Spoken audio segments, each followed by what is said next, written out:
Yeah, I mean, as much as you got, really. You know what I mean? I got a rack of joints, so. Yeah, me too. So I got a rack. Y'all ready? Yep. All right. What's good? What's good? What's good? You tuned to Apartment 5B podcast hosted by your man, Kel. I got my squad up here in effect with me tonight. I got my brother JR, the R&B guru, in effect with us tonight. What's going on, fam? What's going on? What's going on, everybody? I'm going to start calling you Fizdale, so it's all. Hopefully he good. Yeah, we got Dominique Wilkins out of ATL. What's going on, good brother? What's going on, fellas? Oh, man, everything is everything. Everything is everything. Y'all know me. Let's jump right into it.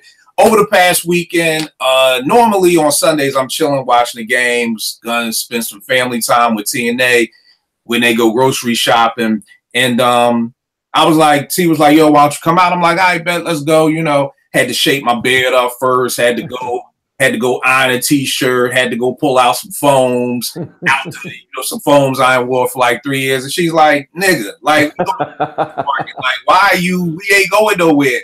And the lyric that popped in my head was when Ye says on All Falls Down. When he says, you know, I can't even go to the grocery store without some ones that's clean or a shirt with a team. And that lyric just always stood out to me. You know what I mean? And it made me think, okay, well, boom, you know, maybe, you know, am I the only person who I use wire quotes from the wire throughout life, like, you know, all the time. Like, you know, I was talking to my man the other day, and I was like, see, my nigga, you want it one way, but it's that other way. I mean, I'm wondering, am I the only person who does that with hip hop lyrics? There's certain lyrics that just have a personal, you know, attachment to me. You know what I mean? So, wanted to bring in my crew, see what everybody else had on tap. So that's what we're going to be rapping about today. So, of course, my first joint is the Kanye joint. And I think the reason that's always kind of stood out to me was because growing up from like kindergarten to 8th grade, I was in private school. So I always had to wear a uniform. And I hated that shit. You know what I mean? Then when I went to high school, anybody from Philly back in the day knows, I went to Lankenau Motivation. This was like a school for bad kids who weren't that bad. So like this was like the last stop before you like went to worst school. Don't sugarcoat it. Before prison. No, I wasn't bad. I wasn't bad. I didn't have the best grades in the world. You know what I mean? So my grades would have been like, yo, you need to go to King, which would have been like, you know, like that lean on me school, which would have been cool because all my people went to King. You know, but so it was like, all right, we're going to give you this last chance. And the thing about Lankenau was we had the baddest chicks. You know what I mean? Like, hands down.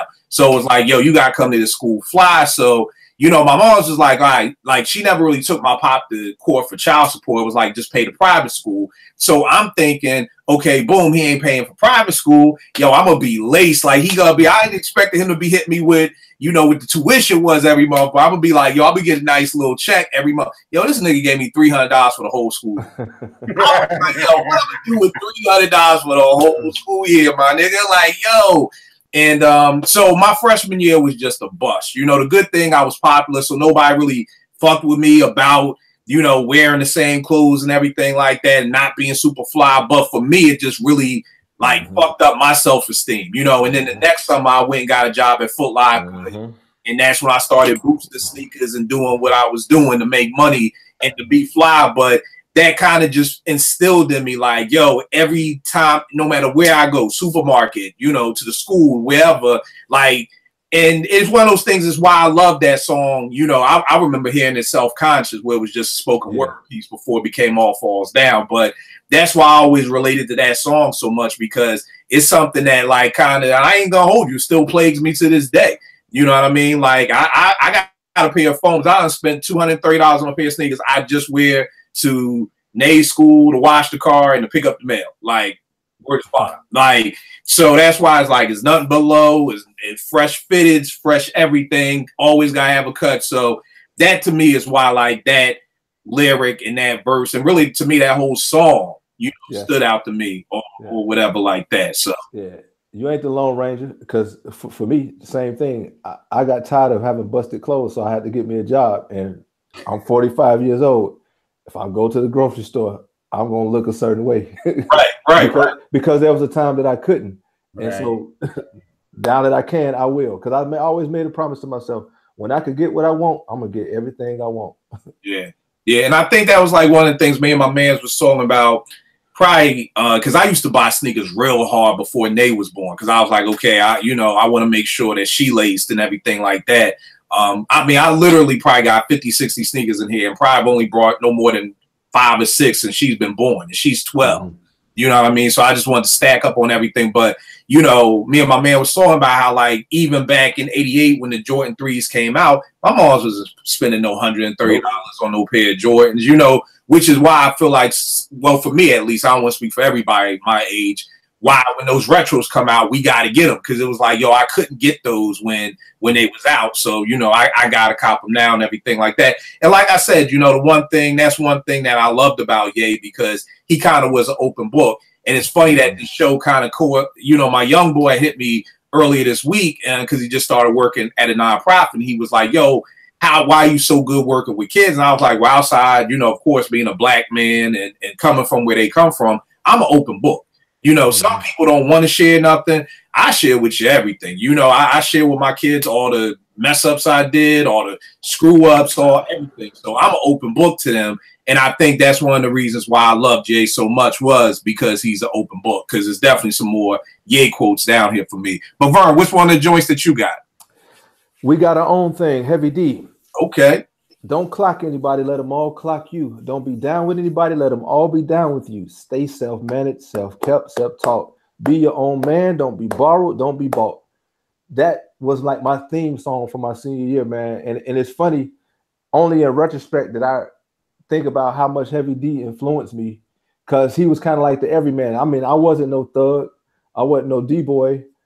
I wasn't the smartest, but I could kind of flow in any circle, and that song, those lyrics kind of embodied that for me.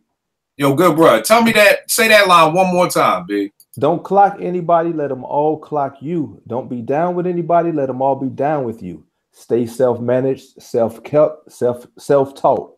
Be your own man. Don't be borrowed. Don't be bought. Yo, that's dope. It's funny. I started putting up around my teen center hip hop lyrics. I'm gonna have to print that one out. Yeah, put that one up, because that's huge. Yes, sir. That's huge. That's huge. JR, R&B guru, what you got, good brother? Well, my first one is actually a hip hop joint. It's Big Unbelievable, and it's when he said his line when he said it sounds the minute car we sent it. If I said it, I meant it. Bite my tongue for no one. Call me evil or unbelievable. When I first heard that, my mom always taught me from that line when she said, never bite your tongue for nobody. Speak how you feel. So anytime I'm like talking to anybody and I don't like something, as y'all know, I'll give you a face expression. I'll give you something. So I'm going to say how I feel, and I'm not going to bite my tongue for it. So anytime like I'm talking or in an argument, I'm going to say what I feel, and I don't care how you like it. So you can call me evil, or hey, well, I'm unbelievable like Big. Yo, it's funny, man. I swear, man, you being on this show just makes me feel old. You like, my mom's taught me the Biggie line. I know, it's like, yo, your mom's taught you the big line. Well, I knew the line, but it was just like, as soon as I heard it, and my mom was like, you heard what he said, right? And I was like, yeah. And she was like, all right. Now, I mean, just the fact that your mother is schooling you on Big. Yeah. Right. I mean, my dad brought it, so that's why. So. Right. Now, I feel you, but it's not like when I was growing up, my mom was like, yo, nigga, did you hear what Ron just said? I mean, she wasn't like, yo, you heard DMC just told you he's the king, my nigga. You the king. What DMC just said? He's right. Right. My mother was not quoting any hip hop to help my self-esteem grow. That's dope that your mom's like, yo, you heard what Big just say? Yeah, man. Like, that wasn't going down in my house. The next joint I got, I'm gonna try to switch it up from same artist. I'm gonna go with Sweet by Jay-Z off the American Gangster album, when he says, I could walk down the hall of mirrors in Versailles and be so satisfied when I look myself in the eyes. And he says, not always right, but I'm always real. That's how I sleep at night.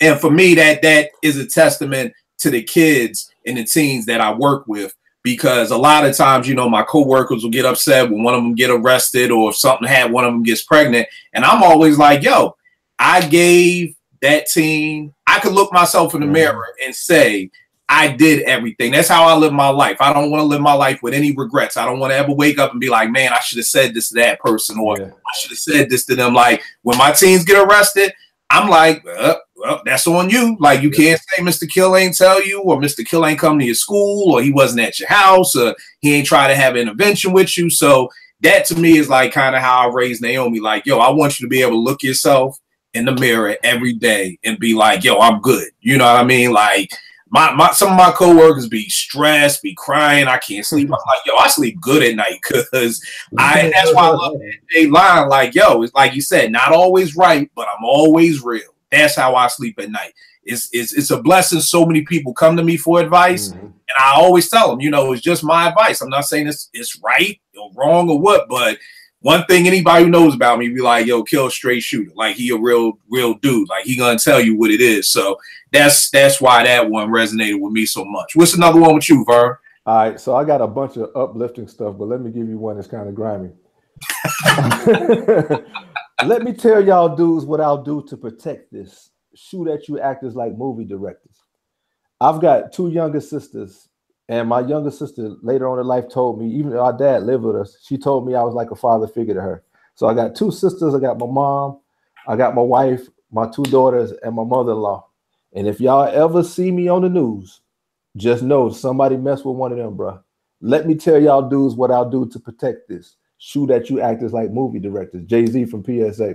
Yeah, that's real, bro. Real. That's real. I like how he tried to come in with it's gonna be some uplifting stuff, but we gonna start off with the violence. Then we'll come back with the inspirational, spiritual. Don't get twisted. I will shoot y'all niggas. So he on his Fonte, I will murder you niggas. Like don't, bro. So help me God. Don't help me God. Don't do it, y'all. Don't. JR, what you got up next, man? All right, now we're gonna get to the soulful stuff. All right, this one is the staple singles "Respect Yourself," and this line is when Mavis comes in and says, "If you walk around thinking that the world owe you something because you're here, you coming out the world backwards like you did when you first came here." But I always listen to that literally like once a day because it's like this world doesn't owe you anything. You have to go out and get yours.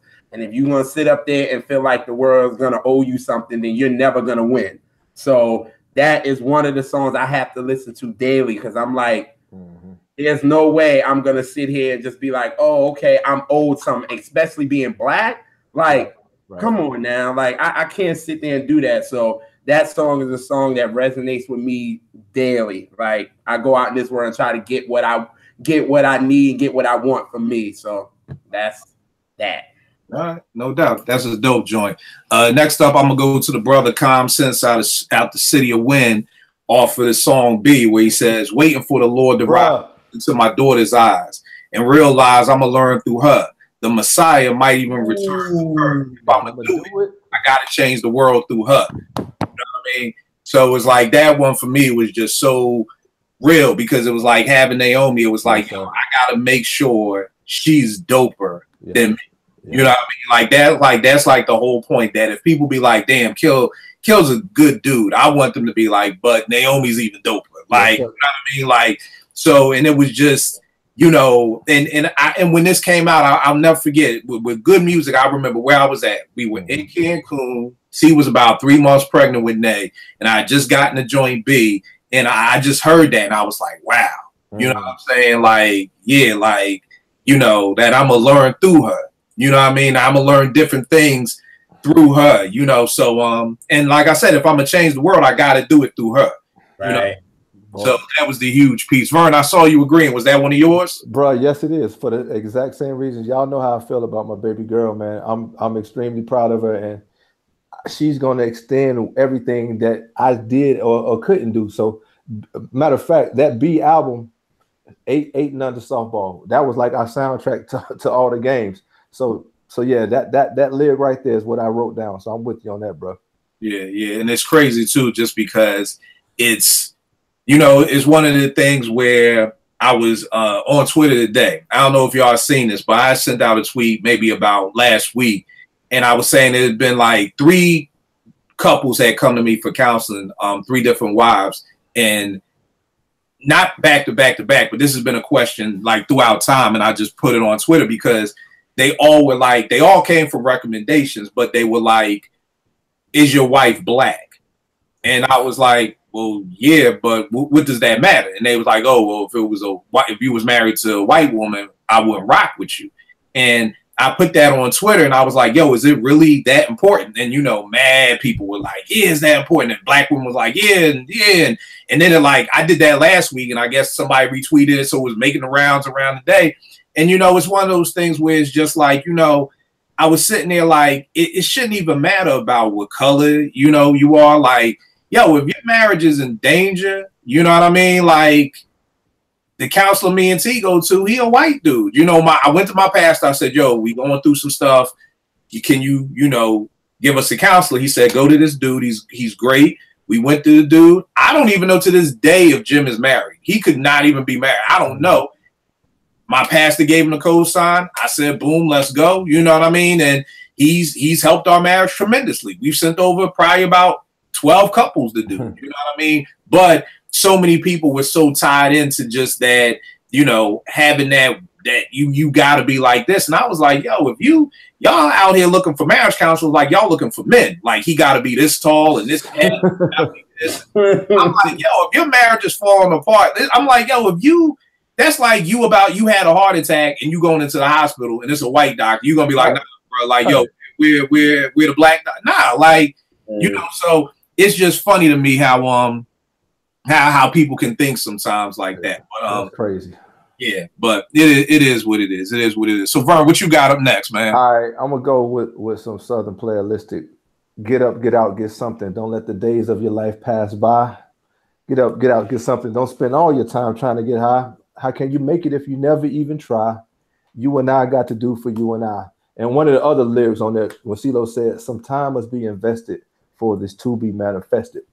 I'm in sales. And like for the first couple of years, dog, it was slim pickings, man. But somebody told me, if you do something positive every day, you're planting seeds.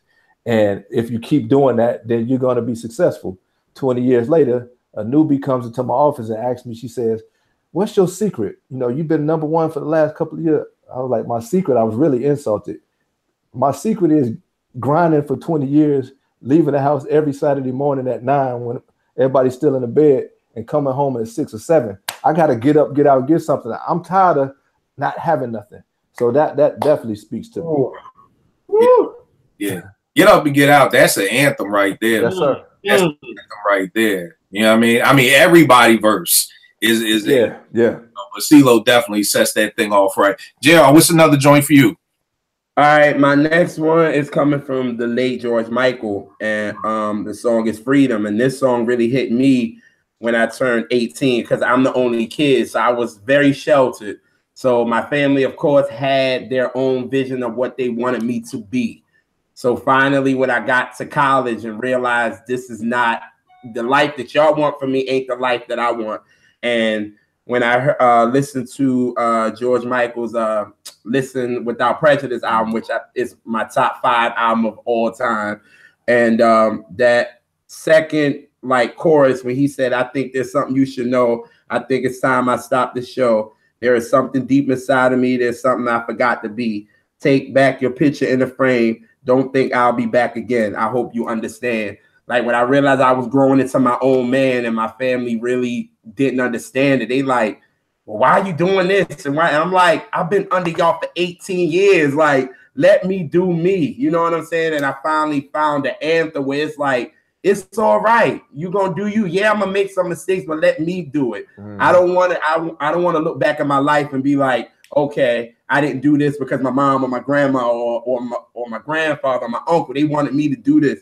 And I was like, yo, from that moment, it was like that song right there was a changing moment in my life. So that song is very, very dear to me. So that's why that part right there, when he said, listen, take back your picture in a frame and I don't think I'll be back again, hits me to this day because that song really changed my life. So that's what's up. You know, here's something I don't even feel like hearing your mouth or seeing your face.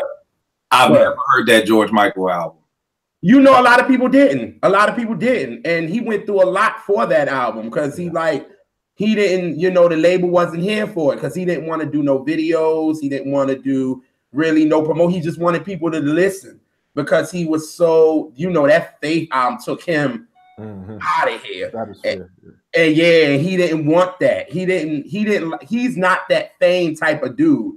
He like, listen, I just want you to hear my music and that's it. So this album, he was like, I just want people to hear it. That's why if you look at the cover, he ain't on it. You know what I'm saying? Like he just wanted people to hear the music, and the label was pissed, and he went through a lot of stuff with the label, and he had to sue the label, and it was a lot. But that album is life changing, and it changed my life at 18. Really.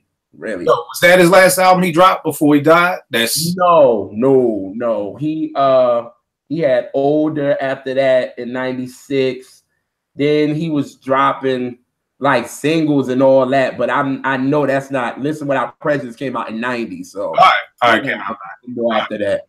Cool. The next joint I got up from Nas, The World Is Yours. I wanted to put that, but I was like, somebody gonna put it, so I was like, nope.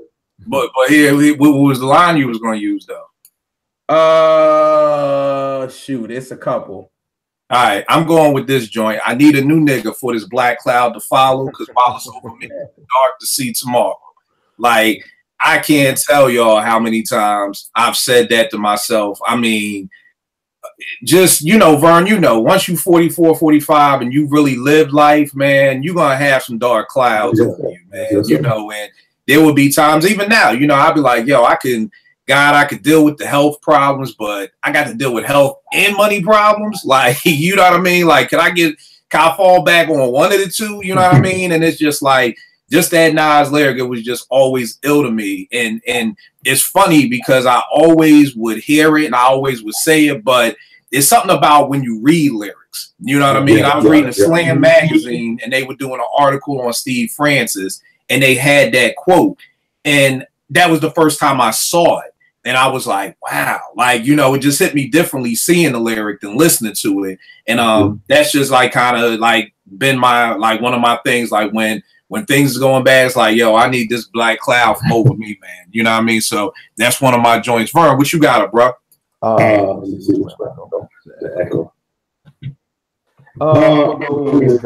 PE, welcome to the channel. It's weak to seek and blame somebody else when you destroy yourself. And what that says to me more than anything is own your stuff, man. And I have a saying that I tell people to sell. It might not be my fault, but I'm responsible for it. You know, and if more people, like in marriages, you know, we do marriage counseling and everything. And one of our big things is your spouse is not your problem. So if I focus on owning my crap and what I did, and she focusing on her stuff, we'll have a better chance of getting back where we need to be. So yeah, it's weak to seek and blame somebody else when you destroy yourself. Damn, man, y'all dropping some jewels up ahead tonight. I gotta put up a whole new. I gotta go out and buy some poster boys this weekend, man. Because you know, and the thing is, and what I love about doing this show is that, you know, one, I believe that everything happens for a reason. You know what I mean? And the reason I'm saying that is because I had like 7 people lined up for the show, and like all kinds of crazy stuff happened. People was like, yo, I can't make it. John is crashing. So, you know, I believe that, you know, it may have been too many people, too many different stuff flying around. And this is something that I just don't want to take back to my teen center for my kids before a lot of people, because a lot of people, if you let the media tell you hip hop isn't inspirational, right? You know what I mean? Hip hop is the reason, you know, like Chris Rock was joking, like hip hop's the reason everything's wrong, you know, whereas there are important lyrics that you can pull from this, you know, and like I said, just so to me, this is dope to me. So yeah, I definitely appreciate that. JR, what you got up next, bro? All right, Soul to Soul, Keep on Moving. Yeah. And the first line, keep on moving, don't stop like the hands of time. Click, clock, tick, clock. Find your own way to stay. This time will come one day. Listen, that just is self-explanatory. Like, you got to keep moving in your life. I know bad things is gonna happen, but you don't stay down all the time. And you know what I'm saying? The sun will come in the morning. You know what I'm saying? That's the way I look at it. So this song's mad inspired. It was from either this or Optimistic by the Sound of Blackness. One or the other. So I was like, I'm gonna go to Soul to Soul. So I went there. All right, but the one of the joints I'm gonna go with, it's a new joint. Phonte just dropped it. Expensive Bean. I heard about that. Oh boy, yeah, you gotta check that album out, Jay. You gotta check it out. Okay. And it's crazy. I was just telling JR last night, my man Gadget, who runs Scratch Magazine and videotapes all the podcasts that we do in DC Live, had a heart attack this weekend at 45. You know, like I'm sleeping in my car, waiting for T to come out and doing something with Nay. Then my phone is just blowing up, and then it's like he like, yo, I had a heart attack today. You know, so that's real. But the verse that got me was got a sleep app to tell you got sleep apnea. He all up in your sheets with a CPAP. You know what I mean? And for people who don't know sleep apnea, I have it. It's basically when you stop breathing during the night. You know what I mean? So Reggie White passed away from it. The great Eagles player went to the Green Bay Packers. He passed away from that. And I guess I got diagnosed with it like maybe if Nay's 12 years ago. You know what I mean? And it's taken me a while to get used to the joint, but I wear it every night. And one of the things I'm always challenging people to do, because I know a lot of people who do have sleep apnea, and they're like, man, I can't wear the mask. I can't do that. And I'm like, yo, I'm always challenging them, like, yo, you got to wear that thing, man. You know, and they be like, you wear it every night? Like, dog, in 12 years, I've never slept without that machine. Like, there's not a night. I may fall asleep on the couch, but I'm going to get up, go get the machine. You know what I mean? So that's, to me, that's why that verse just stood out to me, because that whole song, like Phonte is dropping so many. Oh my goodness. It's just so many gems. Like, you know, so if you haven't heard the album, definitely, where is it? No News is Good News, Jay. Yeah, if you haven't heard it, go cop the album. You know, I done brought the digital download, brought the hard copy, everything. Yes, physical copies still matter. They matter. They matter. Hey, Jay, do you watch Queen Sugar? Who, me? JR, yeah. No, I haven't, but my mother is on it. She be like, you need to get on it. You don't watch Queen Sugar? No, I don't. He got a line in there. That's why I asked about it. Yeah. With the borderline. Like, oh, all right. I'm gonna see now. Okay, well, I got my Fire Stick, so I'm gonna have to go check it out. Yeah. That's my banger right there. Vern, what you got him next? All right, so keeping on the Phonte theme, Through the Night on that Tigolero album with him and Eric Roberson. I think this verse should be taught at every marriage counseling session, premarital. He says, so many try to be Mr. Man, but when the bull itch hits the fans, you really telling your kids you risked it all for that trick off of Instagram? No, don't do it. Mission abort. These streets ain't a game and it isn't a sport. Better learn how to pass the issue. Your crap will get torched. Bruh, I mean, that is so real, man. I mean, if you think about the consequences of what you do, it'll hopefully make you not do those things. So Through the Night, Phonte, that's my verse right there, bro.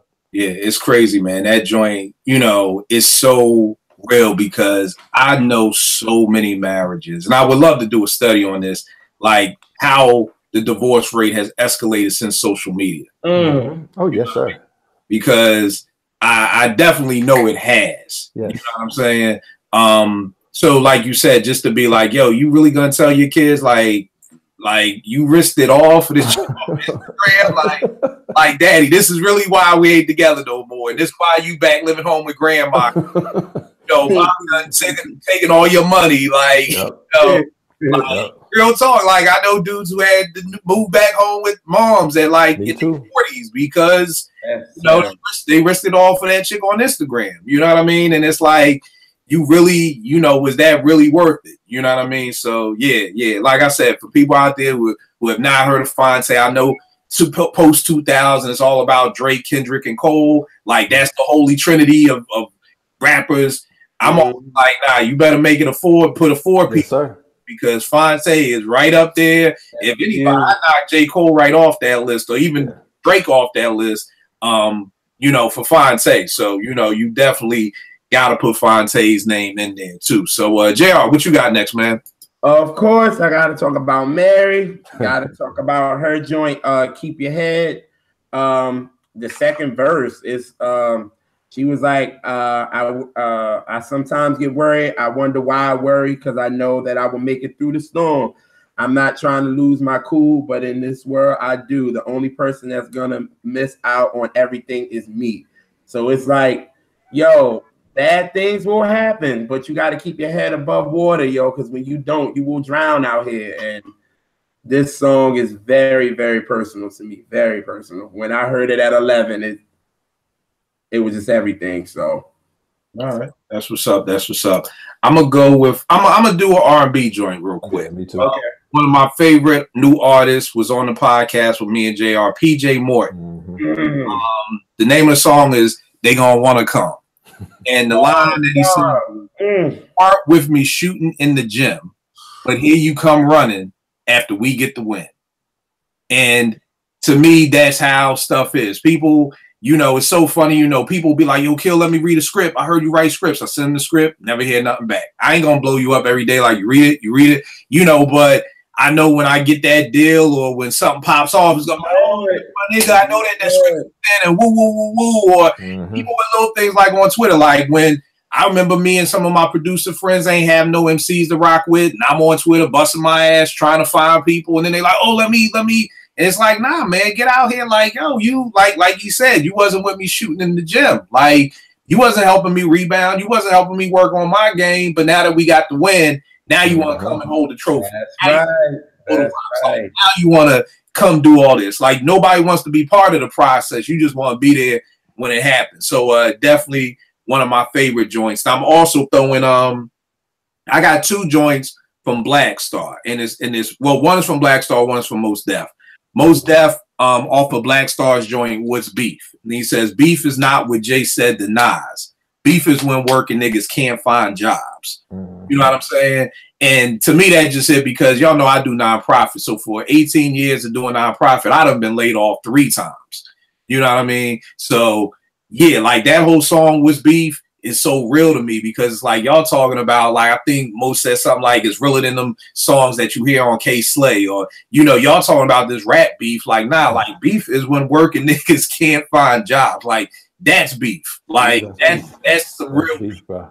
You know what I mean? Yeah. We don't have anybody to kind of explain to us going from being teens from the hood to being grown men in society, how beef changes. You know what I mean? We don't have, or at least me, and I'm in the hood every day, and I'm blessed to not have, I don't have beef with people anymore. I got beef with situations. You know what I mean? Yeah. Like that's what your beef becomes. It goes from beefing with so-and-so 2 blocks away to how we gonna pay these bills because we ain't working. You know what I mean? So that line always stood out to me. And then Mos Def on Mathematics, he says, "Young bloods can't add, but they can rock you on PlayStation." You know, and it's one of those things that dealing again with my kids. My kids, we need something to help these kids be. Like, where is mine? Like, I have people in high school that are reading on the 3rd grade level. Easy. You know what I mean? And that's not even like, I would almost say that's probably the majority of most kids nowadays because they push through the system. So, like you said, young bloods can't add, but they could rock you on PlayStation. But let me need my phone unlocked, or let me, let something happen. Mr. Kill, you play PS4. Let me play. These dudes know all the tricks. They got all the things. It reminds me, talking to The Wire, takes me back to season 1 when Wallace was helping his little brother. I think it was a boy, but homework, yeah, with his homework, and like the kid could not do the word problem, and then he freaked it. And it was like, well, what if you got 4 vowels and Bodie gives you this and woo, woo, woo, woo. He was like, and the kid closed his eyes and he got the answer. And Wild's like, yo, how can you do that? But you can't do this math problem. And the little kid was like, well, because Bodie will fuck you up if you fuck up the count. If the count wrong, that's right. Count wrong, we got a problem. So it's like, so to me, that line just always stood out to me because working with these kids, man, I'm telling you, we have this new generation, maybe the smartest, dumbest generation ever. Wiser but weaker. Yeah, exactly. These dudes do some amazing things. Give them a computer, they on it. Oh, this how I had kids. I was in one of the schools once, and I was trying to show a kid something on YouTube, but it was blocked. And the kid was like, "Move, Mr. Kill. Let me show you how to get that security system." I'm like, you getting through DCPS security system, but you can't read. Like, so that's why that line always stood out for me. All right, what you got up next, man? I'm gonna go running far side. There comes a time in every man's life when he's got to handle ish up on his own. Can't depend on friends to help you in a squeeze. Please, they got problems of their own. Man, and for me, man, a lot of people come to me as like dumping ground. I'm blessed to have weathered some hellacious storms. But it's like sometimes like, dude, you're gonna have to rock this one out yourself. Ride this one out, bro. Because my mom told me when I was going through something one time, she said sometimes God knocks down all the scaffolding. So the only thing that you can lean on is him. And like for some people that come to me for habitual advice, it's like, dude, I've told you all the advice you're gonna get from me. Apply what I've already told you and get back at me. So, it comes a time in every man's life, you can't go to your boy for no money or this. You're gonna have to just go 2 weeks without your lights being on. That's how it is sometimes. So that one definitely spoke to me. Yeah, that's dope. That's dope. What you got, JR? Which way I'm gonna go? Well, since Vern brought some gospel up in here, I go that way. I'm gonna do my favorite gospel song of all time is "I'm Lost Without You" by BB and CeCe, and the second verse when you pick me up those times I'm down, you make me laugh when there's no clown. No one else can love me like you do. Heaven knows that I proclaim the love I feel when I hear your name. There's no substitution quite the same. It's like I'm completely lost without God in my life. He helps me through everything when I'm down and can't pick up the phone to call somebody. Like you said, sometimes you just got to lean on him. Yeah, you can't call a friend because sometimes a friend ain't going to be able to help you. So you just lean on him and he'll end up helping you out. So that song is powerful. It's my favorite gospel song, and it will remain that because I'm completely lost without God in my life. No doubt, good brother. I'm gonna go with some Joe Budden. And the funny thing with Joe is that to me, Joe and Ye, they're two of the MCs who like I feel really wear the emotions on their arms. Really put it out there like that. And it's funny what we were talking about before we started, just why people listen to different music, because like looking at Royce's new album, The Book of Ryan, it's a real personal album.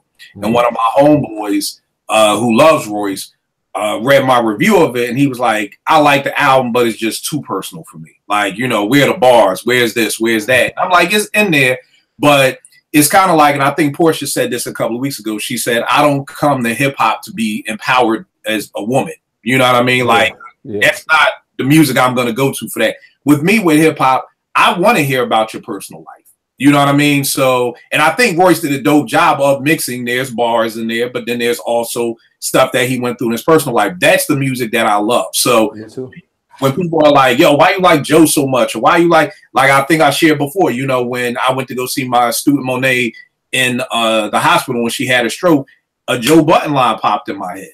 You know what I mean? When, it's called Pray For Me. It's the first joint off of Mood Music 4. And he says something like, when AM died, I was standing with Travis Barker, wishing there was something I could do to make him cheer up. So I prayed and he teared up. And like, that's what came to my mind when she had the stroke. And, I asked her mom and her sister, can I pray for her?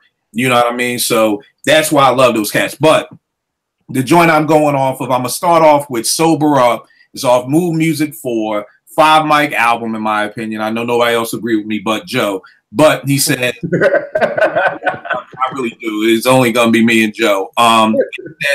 At times, I hate my reflection. In others, I'm conceited.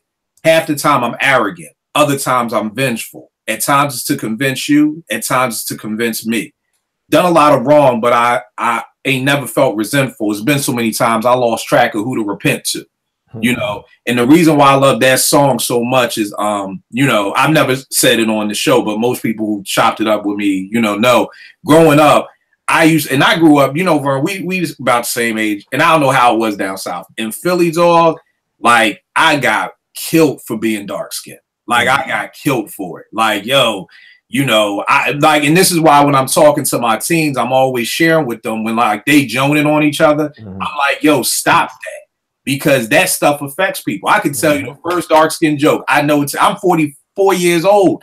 It was first grade. My man Rodney Mitchell was like, yo, Kill, you can't go outside at night. I was like, why? He said something like, you can't because you can't close your eyes at night or something like that. I was like, why? He was like, because they'll lose you or some shit like that. And it was just like, damn, man, this first grade, and I still remember that joke, 40 some odd years later. But growing up, like, I had real low self-esteem because girls would be like, oh, Kill, you nice, but you too dark. Like, I can't rock with you. Like, you just too dark. And it was crazy because going into 9th grade, like I got to high school and all these girls was loving me. I mean, like I'm a freshman, sophomore, juniors, seniors was loving me. And I'm like, yo, what the fuck happened? And it was just dark-skinned dudes came in the style. Like, you know, you had Daddy Kane, you had Bobby Brown, Johnny Gill was on the joint, Kim was out, Big Daddy Kane. And I was like, oh shit, like, yo, I'm hot. Like, I'm hot. Yo, I'm wildin', dogs. Y'all like, yo, man, I was wildin'. Because here's the crazy part. I didn't know when I was going to go back out of style. Like, I literally looked at this like a style. Like, I said, okay, well, I'm going to rock this. We going to rock these. You're going to ride it till the wheels come off. I don't know when I'm going out of style, you know. And thanks to Morris Chestnut, Tay Diggs, you know, all the mother Makai Pfeiffer, Omar Epps, all the mother dark-skinned brothers, we still in style. But now I'm dead serious. Y'all think I'm joking. And the funniest thing about that story is whenever I'm talking to somebody and I tell that to a woman, they be like, I always love dark skin. I'll be like, yo, shut the fuck. Y'all just stop. I'm not making this up. I'm not crazy. Now it's cool to like dark skinned dudes. It's like, because no woman has ever been like, you know what, Kill? I was like that. Like, and I don't know if they just can't admit it, but I'm like, yo, nigga, I'm not crazy. Y'all was not rocking with this dark skinned folk, especially when I'll Be Sure. I'll Be Sure. Yeah, like, come on, dog. Y'all was not Christopher Williams. Yeah, y'all was not like. It's like how Charlie Murphy said on that Chappelle episode. Me and Eddie was the darkest people on the planet, like in '84. Like there was nobody darker than Charlie and Eddie Murphy. So that verse just, you know, there are times that, you know, I still kind of sometimes struggle with that. So when he says, you know, at times I hate my reflection, others I'm conceited. You know, there are days when I'm like, yo, I'm the shit. Like, I ain't gonna hold you. But then there's other days when I'm like, damn, should I shave my beard? Should I keep the goatee? Should I cut my shit? You know, there are other days I'm still unsure about myself. So when I heard that verse, I was just like, wow, like that's real. You know what I mean? And then when he says, you know, done a lot of wrong, you know, not really that I ain't never felt resentful, but I've done so many people wrong, I've lost track of who to repent to. Like I literally wish that I could just literally go back and apologize to like every woman I did wrong. Like, you know, just on some shit like I didn't know no better. You know what I mean? And it's one of the reasons why when I'm giving out the haircuts at my teen center, I'm always in my boy's ear like, yo, treat these girls good. Like if you don't want to have a girlfriend, that's cool. But then don't tell her she the only one. Like let her be able to date the same way you're dating, because one of my homegirls said this to me. She was like, you know, Kill, the thing that I hate about y'all men is y'all tear women apart for years. Then when you want to settle down, you want a woman that's perfect. You know, you want a woman that has no damage, but y'all are the ones who have damaged us all these years. And I'm like, wow, like that hit home to me. So, and the other Joe Budden joint I got is called "Are You in the Mood Yet?" It's off Mood Music 2, and he says, "Seems like money goes by too easy. It's why I hate that my job only pays bi-weekly. Hoopty done shitted. You spending more money trying to fix it than when you did trying to get it." You know what I mean? And it was that like I used to have a 2000 Maxima, y'all, and that thing just every time I went to Tires Plus, it was like holding your breath. Like it was literally like drop the car off, like, oh god, I just need an oil change. What you gonna hit me with now? Oh, it needs 2 catalytic converters, and you got the Maxima Sport Edition, so it's got 2 catalytic converters, so you need to get got this.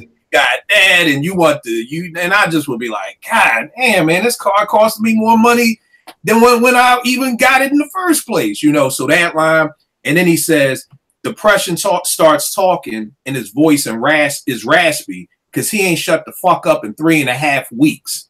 You know what I mean? And the reason why that stood out to me is because same thing like Vern and his wife doing marriage counseling with me when I'm doing the marriage coaching. You know, I'm always explaining to people, if y'all old enough to remember, them Tom and Jerry cartoons, when you got the angel on one shoulder and you got the devil on the other shoulder. And that's real life, you know, because at the end of the day, you talking about Vern, that Ticklo song, you at the bar and it's a shorty looking at you.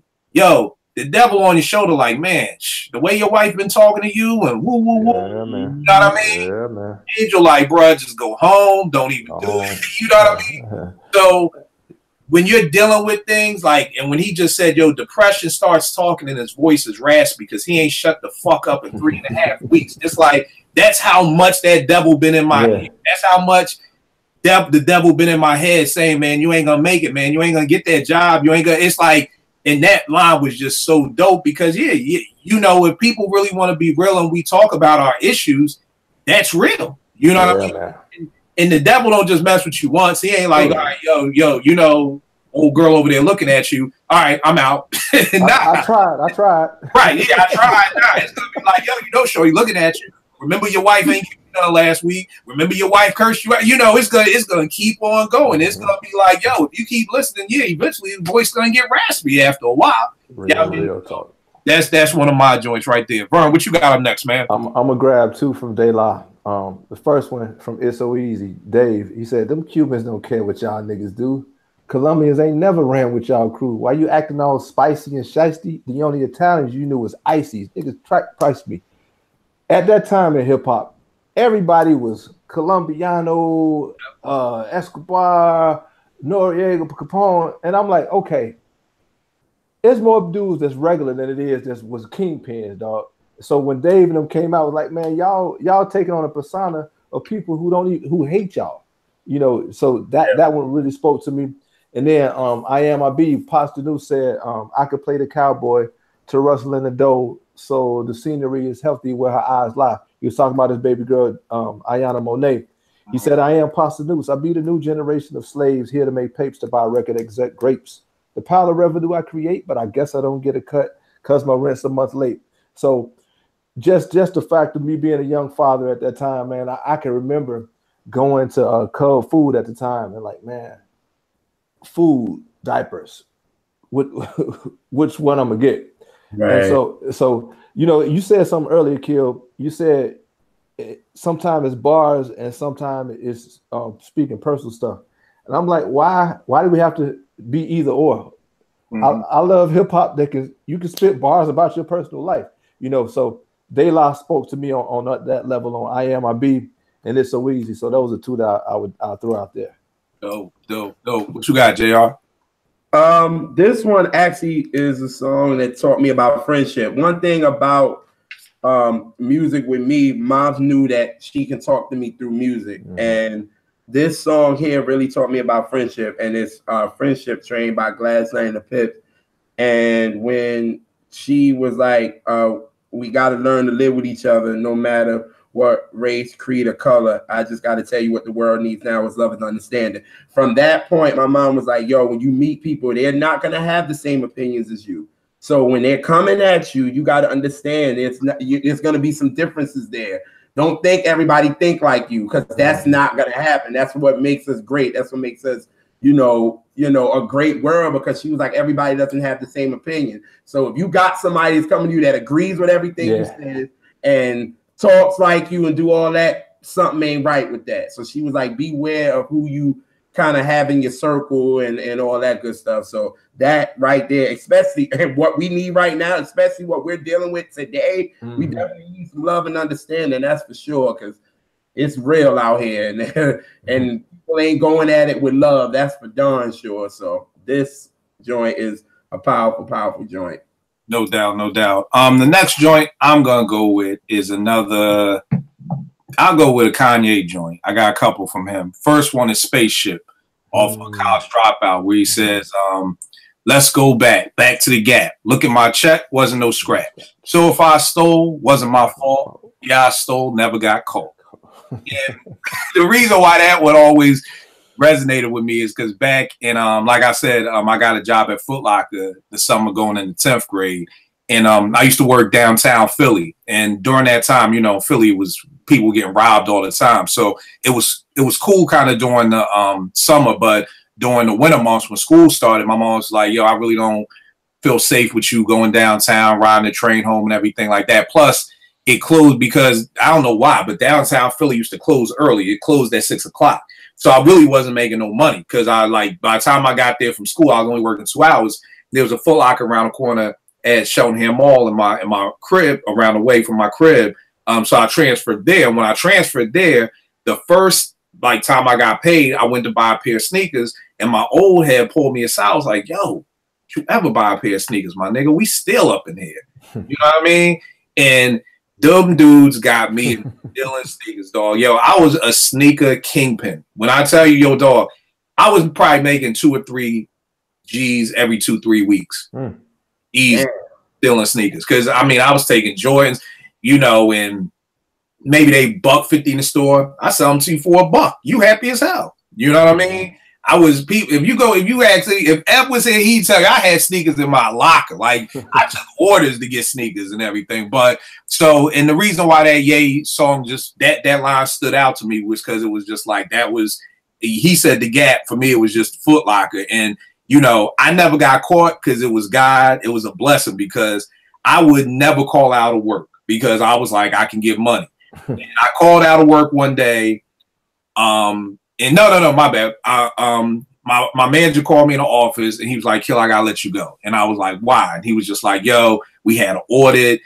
You know, we some dudes from the hood. We ain't know nothing about no audits. We ain't know nothing about, you know, none of that stuff." So he was like, "Yo, we had an audit. To be honest with you, I don't know, you know, who's stealing or what, but I'm just letting the whole, I gotta let you go. You like the first one, I'm gonna let go." And I'm like, damn, you know. Then the crazy thing was is that I didn't want to tell my moms I got fired, so I would keep wearing my Foot Locker uniform. I would be out on Old Guys Avenue like this outside Pagano, still with a Foot Locker uniform on because I didn't want my mom to know I got fired. But like literally the next maybe 2 or 3 days later, all my peoples got caught, got arrested, had to go to court and everything, you know. So I didn't get caught, you know, and to me that's just God watching over me because it wasn't me. And then the other verse from Spaceship that I love is lock yourself in a room doing 5 beats a day for 3 summers, you know, because that was me. I would come home and it was just like, yo, I graduated and I was like, yo, I gotta make this happen. I like gave myself, I said, I'm gonna take the summer, I'm gonna make beats, I'm gonna go to New York, I'm gonna stay in Brooklyn, I'm gonna do all this stuff, no pop. I'm gonna just be, you know, be a teacher or whatever. And then I got the job at EAA in Baltimore at Morgan. But like that was my thing. It was like, yo, and again, I think that's why, you know, with Ye, I loved his music so much because I related to so much of it. Another line was from Drive Slow, and he said, and walk around the mall with the radio face off. He was talking about him and his old man run with, and I used to run with this cat that lived on my block. And dude was like, yo, dude was driving since he was 13. You know what I mean? Like his mom's had an Amigo. I don't know if y'all remember the. Yeah, I remember the Amigo. Oh man, the Amigo, JR, this way before your time. But the Amigo, man, was a nice little Jeep. The back was soft, so you could take it off and be like a little half convertible joint. Yo, we 13 up in an Amigo, man. You know what I mean? Like wilding and like, yo, we go to the mall. He popped the radio face off. Be walking around with it, and it's just like, yo, who these 2 little kids? Like he's 14-year-old dude. Popped the Bigo with Suzu, had nice red joint too. So those joints stood out for me. And the last joint, I forgot to write it down, so I'm gonna try to quote it the right way. It's off of Can't Tell Me Nothing. When he says, you know, I had a dream I could buy my way into heaven. I woke up and spent that on a necklace. I told God I'll be back in a second. Man, it's so hard not to live reckless. You know what I mean? And to me, that verse just always stood up to me because it's like sometimes you feel like you know what you got to do, but you be like, God, I'll be right back. You know what I mean? Like there's plenty of times and a quick jewel for anybody out there that's married, man, this is a jewel. Because I used to always tell God, no, thank you, you know, and I thought that was just nicer than just being like, no, God, I'm not going to do that. So I say, no, thank you. But it'd be times that me and T would have an argument and God would be nudging at me to go upstairs and say something to her. And I'm like, nah, God, not now. Like, nah, I ain't going to do it. And then when I finally would decide to do it, you know, I'd come upstairs and she'd have an attitude, not have an attitude. We just end up arguing. And what God would show me from that is that when I'm putting something on your heart, do it right now. And it's almost the equivalent of a quarterback throwing a pass. The quarterback only has that much time to zip that pass for that receiver to catch it. And if he does it too soon or too after, it's an interception. You end up losing ground. Versus when God is tugging at my heart for me to go upstairs and apologize, God has her heart open to receive that apology. You know what I'm saying? But if I wait longer, now her heart's done closed. So now your receiver ain't open no more. You see what I'm saying? That's good stuff. That's good stuff. That right there, like that right there is something like I always teach couples. Like when God is telling you to do something, go do it because the opening is there for you. But if you want to wait till your time, the opening's not going to be there for you. And then, like I say, you end up losing yardage. You may have a pick six from that. But could have had a touchdown. You know, so that to me, like, you know, the whole thing, you know, I told God I'll be back in a second. Like, you know, God, I know I'm supposed to be praising you, but I got to come over here and smash these IG models real quick. I'll be right back, though. Like, I know who you are. Like, I got you. Like, I see you. But I'll be right back. I gotta do this real quick. And if I do this, so you know, how many times have you said, yo, God, if you get me out of this one more time, one more kid, you know, I think Jay said it on something off American Gangster. He said, you know, I looked to the sky and said, God, I apologize. Give me one more try. Like, when I sell this first key, I'm out the game. It's like, you know, I think we have all been in a situation where it's like, God, hook me up one more time. That's it. I'm not supposed to no more. If you don't, you know, I am done. So those are my 3 yay joints. Vern, you got any more left? Yeah, I got a couple. First one is off of 3 Stacks did the guest verse on that Lloyd, dedicated to my ex. Ooh. I'm well aware that you can bring a man to his knees and get what you need without saying please. But can you bring a man to his feet when defeat is on repeat and they trying to put his Grammys in the street? You know, there's so many killers out there who, you know, yeah, you can knock a man to his knees, but can you bring him up when he losing? And so, okay, so piggyback to, there are a few things that are forever, my lady. We can make war, make babies. Back when I was nothing, you made a brother feel like he was something. That's Method Man and Mary J. You know, you're all I need. I'll be there. For me, man, like I tell people, if the music ain't speaking to me, life is too short. Time is too precious for me to just be filling my spirit, my head up with garbage. I mean, I was even in we was in our marriage class this week. Not to get too deep, whatever. But I was just telling them, for me, I love Eric Roberson and I love Layla Hathaway, but they got a joint called Dealing. It is a dope song. It's a dope song, but I can't listen to that song. Me either. Me either. I thought I was the only one. That's why I was like, hold tight. What's wrong with the song? Where do we go from here? What do we do with these feelings? It's a creeping song. Basically, yeah. And the video is crazy because they all let like a couple get together or whatever, and they doing like karaoke. And so Layla and Eric, they came with their dates or whatever, and they start singing, and they kind of get into it too much, and they kiss. Then he's about to kiss her, and Layla boyfriend punched Eric Roberson in the eye. I see this. Yeah, I mean Layla killed that song, bro. Just her ad libs and. But I can't listen to that song. Well, what's the name of this song? Right there. I knew you would like it. Like what's that supposed to mean? What's that supposed to mean? No. I'm being shady. No. I know. I'm messing with you. What's the name of the joint? It's called Dealing, and it's another dope song on that. He had this contest where he had everybody do remixes, and Tall Black Guy did a dope. It's called The Tale of Two People. He sampled that. This is Eric Roberson's album. This is Eric Roberson album. This is Music Fan First.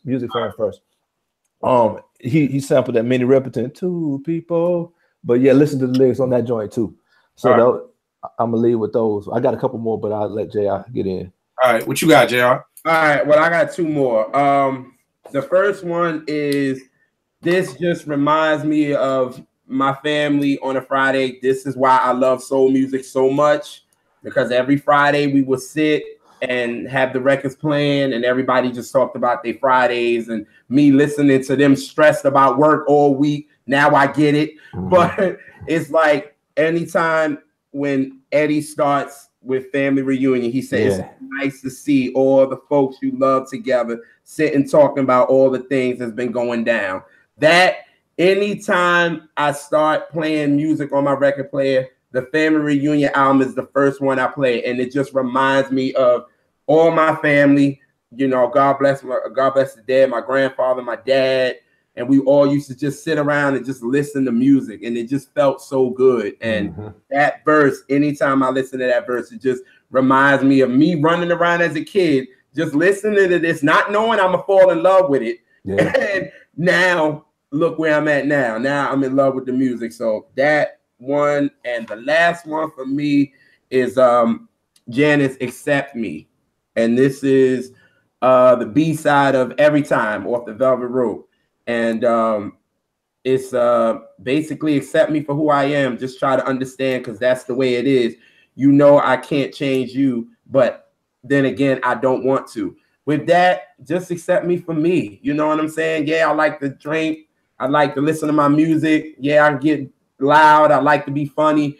And hey, if you can't respect that, then you go about your business. You know what I'm saying? So that song, I definitely listen to every day, Accept Me, because it's like, if I'm gonna accept me, if you can't accept me, then I ain't even gotta be cool with you like that. So that song is just powerful for me. So those were the last really two that I had.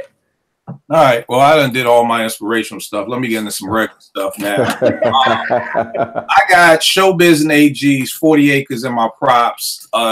Show says they say a BMW is a black man wish.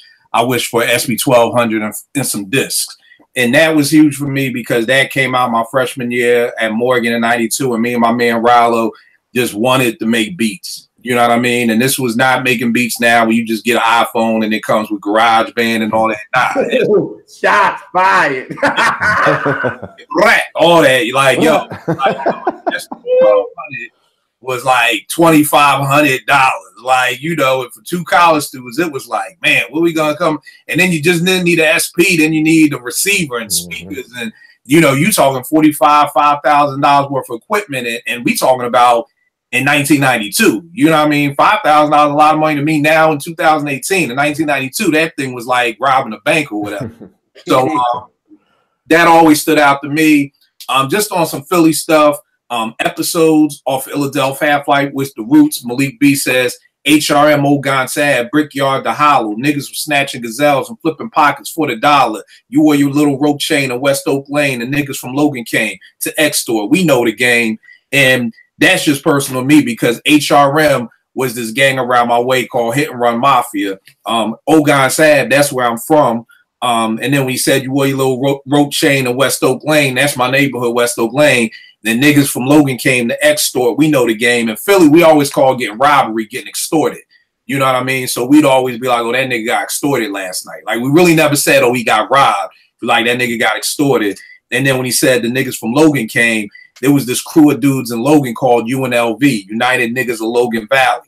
Yeah, you know what I mean? So it was like just that one little line just like basically embodied like high school for me because it was like, yeah, you always had to tuck your chain on a train or, you know.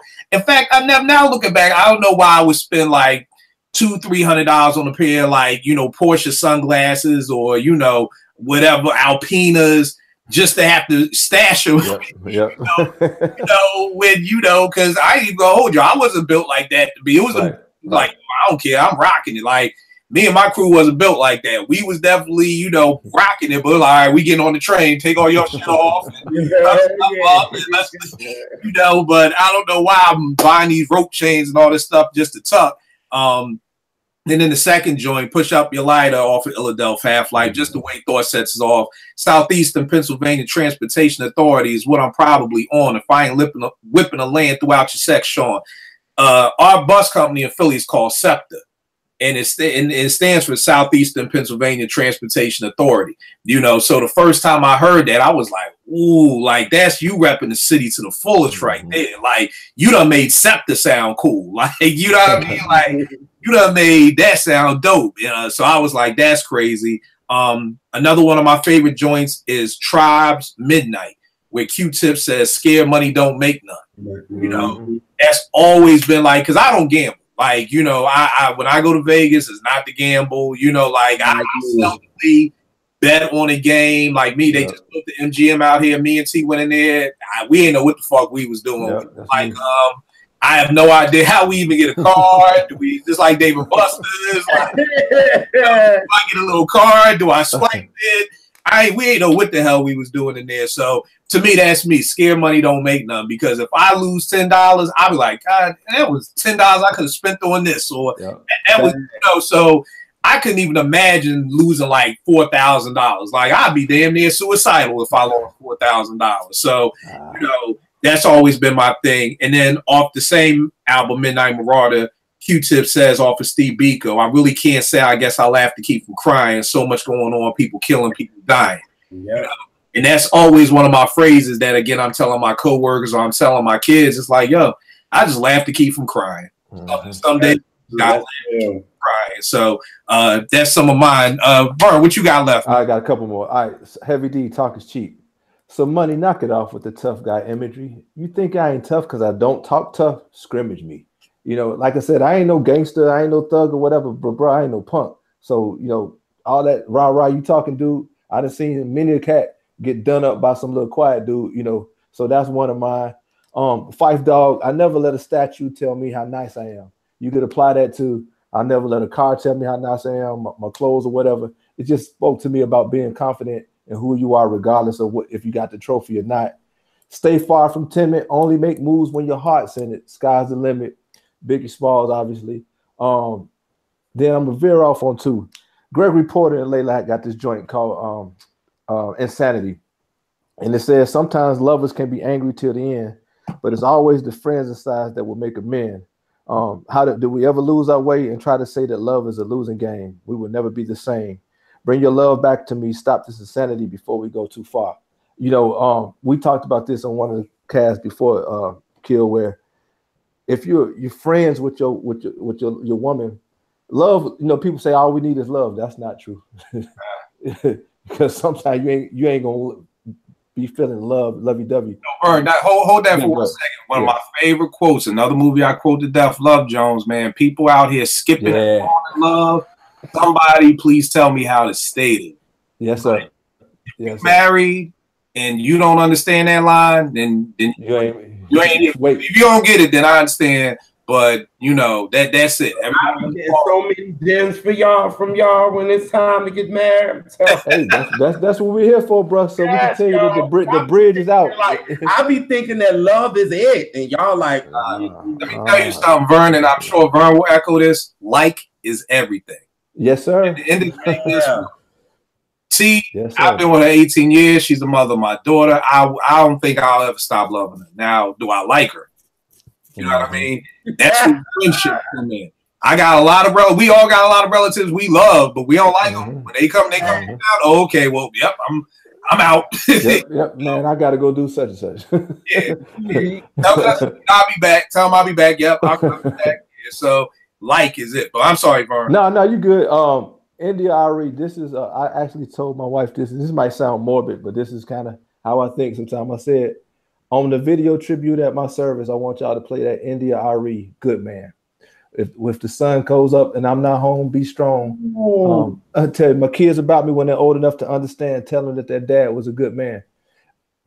I mean, I get emotional even thinking about it, but because, you know, I grew up with my parents or whatever, but their relationship, they wasn't physically volatile, but they always argued. So I said, when I got my family, I wanted my family to be happy and love and want to be around me, because my dad would come in his room and just close the door because he was stressed out about bills and all that kind of stuff. So like Mother's Day weekend, we all off subject now, but anyway, yeah. Keep going, good brother. Keep going. We right where we need to be. Yeah. So I was me and my daughter went to get my wife something, and the lady was like, "Yeah, you know, you could get this for your daughter and them to show that, you know, they special." I was like, "Ma'am, no offense to you, but my daughters and my wife know like every day that they queens and princesses to me. So we don't wait for Valentine's Day and you know, these special holidays for that." And my daughter said, "Dad, I hope I get a man as selfless as you."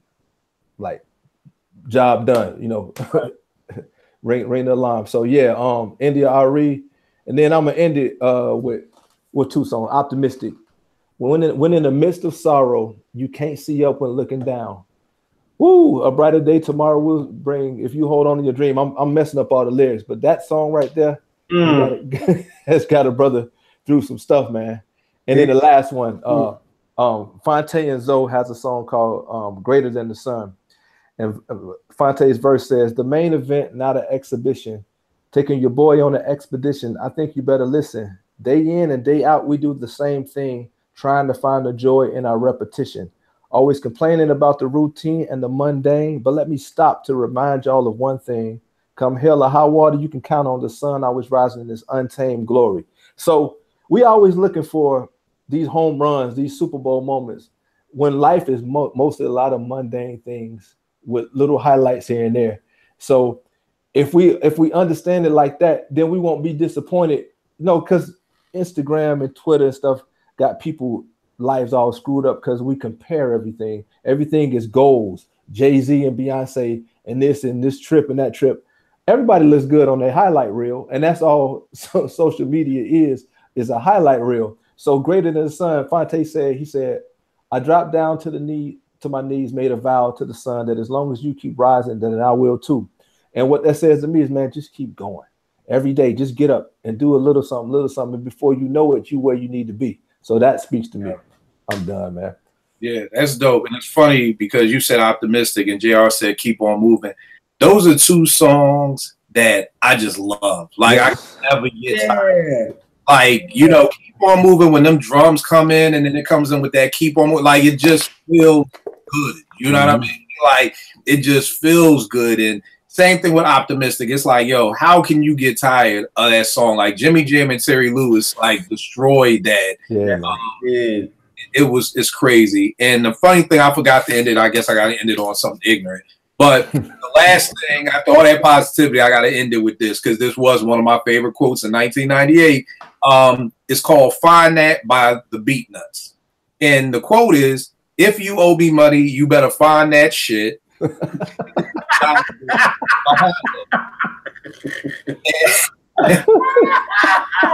won't go into who owed me money, but somebody owed me money. Why do you say this one first? I don't know. I just looked up at my sheet and I'm like, oh, damn, I didn't say that. But I have to say this because it was like one of my favorite quotes. And I put it on my answer machine. So,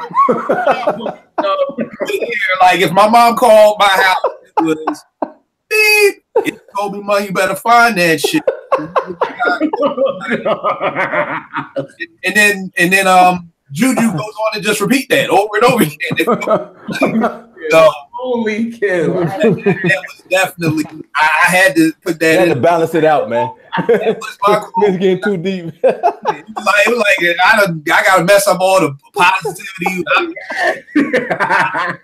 At the end of the day, this is why my pastor taught us, don't lend money. Just give it away. Yeah, man. Right. And give it away without it wanting to come back, then don't even do it. You know what I mean? And I tell people that. I still have people to this day be like, yo, I'm gonna pay you back. I'm like, bro, that was 8 years ago. Like, it's good. Like we good. We good, because it's funny. One MC owed me money for a beat. And I saw him in the movie theater, and I couldn't even enjoy the movie because I'm talking T. I'm like, that motherfucker got large popcorn, like I'm breaking down like this big guy. I'm picking apart like, yo. I'm like, yo, do I even say anything? Like, yo, chill out. Like, yo, normally I'm like Sonny from the Bronx tell, like, yo, you got that nigga out your life for $20. Like, leave it. Yeah. That's good. That's good. That's good. Oh, you 100, just let it be. And I'm like, nah, because tickets at night, that girl, that's large popcorn and 2 drinks, and you got Twizzlers and M&M's, nigga. That's my $100 right there. Popcorn. I am done with you. Yo, you can't tell me that's not how it be when people owe you money. Yeah, man, you be counting it. Yeah. Yo, what y'all doing this weekend? Oh, I'm about to go to Six Flags. Well, nigga, you gonna be 6 Flags short because I ain't the only person. Kim, you ever seen this meme? It said when people go on vacation with your money, and it's a plane, and it's a duck sitting on the window looking in at the guy on vacation who owe him money. Yeah, man.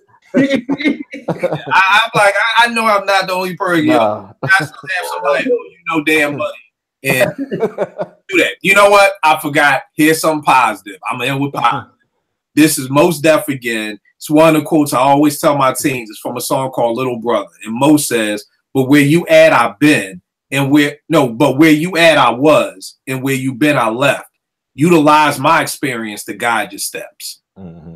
And I always say that to my kids because I'm like, yo, ain't nothing new under the sun. The same stuff.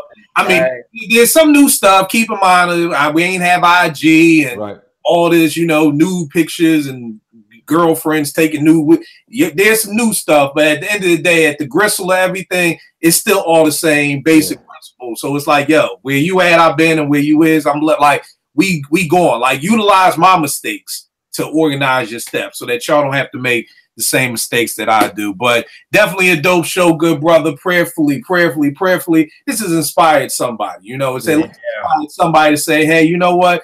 Maybe hip hop ain't all that bad. Or maybe, like I said, maybe until you actually hear the lyrics, you know, without the beat, maybe you heard something prayerfully. If you're married or in a relationship, you got a gem from Vern or me or something. Because truth be told, there was a lot of messages in here, you know. There was a lot of messages, you know, it was a lot of good verses and songs, but a lot of dope messages. So prayerfully, y'all got something from this. JR, let them know where they can check you out at, good brother. Oh, it's Musiq Soulnik. That's with a Q. Every last Friday of the month, I am on WFDU 89.1. I'm doing my top 5 R&B bangers of the month, but I am really dedicated to my current R&B bangers that I do weekly because I want people to know that R&B is really alive and well. It's just mainstream ain't really feeling R&B like they used to. So I'm letting people know R&B is out here. Just check my website, jrworldofsoul.com, and I got you. I give you like 5 songs a week. Yo, just check out, yo. R&B is alive and well. So that's what I'm trying to do. So right, no doubt. And I gotta shout you out for sitting in on that little meeting yesterday. I finally, after years of searching, I found an R&B singer, a male R&B singer. Yes, yes. Years of searching, you know, because here's the other problem with Twitter. There needs to be some Twitter bylines before you can put certain things in your bio. Like, you got to pass it. Y'all don't know how many times I done looked at a Twitter bio and it's been singer. And I'm like, all right, let me go to your SoundCloud. Thank you for saying it. Thank you for saying it. Thank you. Nope, you are not a singer. Yeah. Let us be the judge of that. Yeah. You are not a singer. Like, you are not the one. So, but one of the things me and Darius are doing is like connecting 2-3 weeks at a time to just talk about the project, what we want to do with it. And him being the soul guru, you know, he definitely has to be part of it. If you've ever heard me talk about it, and I'm gonna do a show on it eventually. One of the problems with hip hop is and music in general is we don't have great executive producers. We don't have people who sit back, and we don't have other people who sit back. So to me, there's no way that I could try to make a soul music project and not bring JR in. Like, that's like, you know, if you're a young dude, that's why so many people come to me on Twitter like, oh, gee, listen to this. What you think? What can I do better? Like, it's the same thing. You know, I have no problem being older than JR. I'm not going to say by how many years, but when it comes to soul, that dude is on it. So I don't have no problem saying, yo, JR. Yo, I done got so many followers because Kill be like, yo, check him out for R&B. And I'll be like, who is this? Yo, if something about soul, I'm sending them your way. So, you know. I see that. I'm like, yo, who is this? They be like, Kill sent me. I'm like, oh, right. It is what it is, good brother. And Vern, give them all your stuff, good brother. Right, Twitter, VChannel10, Instagram, VeChannel10. And if you're in the Atlanta area or somebody that you know is in the Atlanta area that's looking for a mortgage, hit me up, 678-907-6970. Vernon Chandler, Southeast Mortgage. There you go. And everybody moving to Atlanta. Y'all got, got Love and Hip Hop. Y'all got Mona that took over Atlanta. Yeah, man. Y'all already know it is with me, Kill 889, we'll make beats for food.com. As always, I do, and most people may not know this, me and Portia do a I don't want to say hip hop. We do a book club once a month. Right now we're reading Questlove's new book, Creative Quest. You know what I mean? As always, it's always me and a whole bunch of women up there. It's just me and my man Vince. We need more men to read. There's a book about creativity and how to mesh it all together and all that good stuff. So if you're interested, hit me up. You already know what it is, at Kill889 Twitter or IG, and let me know. I will check you good brothers next week, man. Thank you. Appreciate y'all, man. That was fun.